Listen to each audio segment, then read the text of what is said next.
দর্শক, আজ লঙ্কান লিগে মাঠে নেমেই এক এমন অগ্নিজোড়া বোলিং তাণ্ডব করলেন শরীফুল ইসলাম। দর্শক, বিস্তারিত থাকছে পুরো ভিডিওতে। টসে জিতে আগে বোলিংয়ের সিদ্ধান্ত নেন শরীফুলের দল ক্যান্ডি ফালকনস।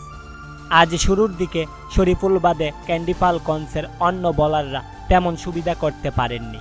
শরীফুল বাদে যেই বোলার বোলিং করতে এসেছেন সেই বোলার বেদম পিটানি খেয়েছেন, যার কারণে দিশেহারা হয়ে যায় শরীফুলের দল ক্যান্ডি ফালকনস।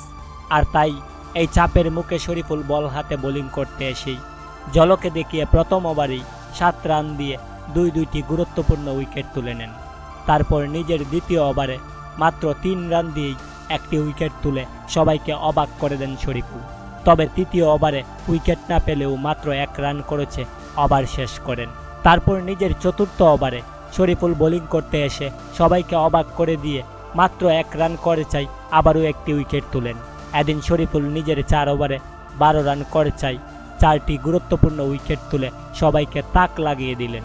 তো দর্শক, আজকের ম্যাচে শরীফুলের এমন বোলিং আপনাদের কাছে কেমন লেগেছে তা অবশ্যই কমেন্ট করে জানাবেন। ধন্যবাদ সবাইকে।